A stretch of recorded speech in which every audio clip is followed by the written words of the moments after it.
السلام علیکم، welcome to my YouTube channel horror nights. امید کرتی ہوں آپ سب لوگ خیر خیریت سے ہوں گے اور اللہ تعالیٰ آپ سب لوگوں کو خوش و خرم آباد رکھے۔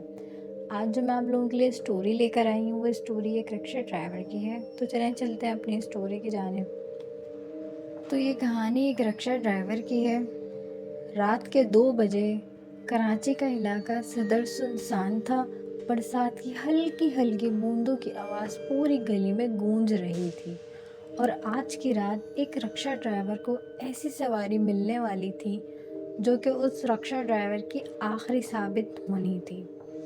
افضل ایک رکشہ ڈرائیور تھا اور روز کی طرح اس نے اپنا دن صدر کے پاس گزارا، پر رات کو 2 بجے تک ایک بھی سواری نہ ملی۔ پھر اس نے سوچا وہ گھر چلا جائے، اور پھر اس نے اپنا رکشہ سٹارٹ کرا اور گھر کی طرف روانہ ہو گیا۔ آگے جا کر اس نے دیکھا ایک عورت سفید دوپٹہ اوڑھے روڈ پر کھڑی تھی۔ اس نے افضل کو آتے دیکھا تو دھیرے سے رکشے کے پاس آئی اور سرسراتی آواز میں کہنے لگی، "کرنگی چلو گے؟" افضل نے دیکھا اس کا چہرہ سفید دوپٹے سے ڈھکا ہوا تھا، بس اس کی آنکھیں عجیب سی چمک رہی تھی۔ افضل، جس کے پورے دن سے کوئی کمائی نہیں ہوئی تھی، اس نے اسے فوراً حامی بھر کے اپنے رکشے میں بٹھا لیا۔ راستے پر وہ عورت خاموش بیٹھی رہی، اور ہر اسٹریٹ لائٹ کے نیچے اس عورت کا چہرہ تھوڑا اور سفید اور بے جان لگنے لگا۔ پھر اس عورت کو دیکھ کر افضل کا دل گھبرانے لگا، اور اس نے ریئر ویو مرر ایڈجسٹ کیا اور دیکھا پچھلی سیٹ بالکل خالی ہے۔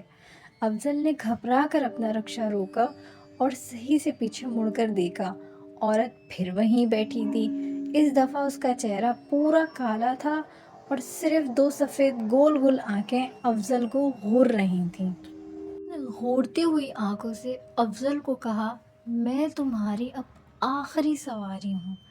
افضل نے رکشہ تیز بھگایا، مگر ہر گلی اس کو اسی جگہ پہ واپس لا رہی تھی، صدر کا وہی کونا۔ پھر اس کے کان میں دھیمی آواز آئی جیسے کوئی بچہ ہنس رہا ہو۔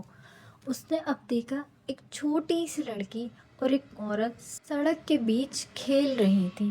افضل نے بچی کو بچانے کے چکر میں بریک لگایا، اور سامنے سے وہ بچی اور عورت اچانک دونوں غائب ہو گئے، مگر اگلے ہی پل وہ عورت اس کے رکشے کے اندر بیٹھی تھی۔ اب اس کا چہرہ اتنا نزدیک تھا کہ افضل بس چیخ مار سکا۔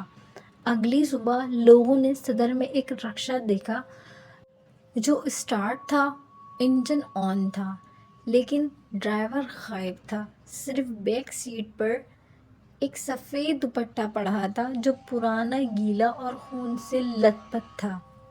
آج بھی صدر کے رکشے والے کہتے ہیں، رات کے 2 بجے سفید دوپٹے والی سواری کو اگر بٹھا لیا تو تم کبھی گھر واپس نہیں جاؤ گے۔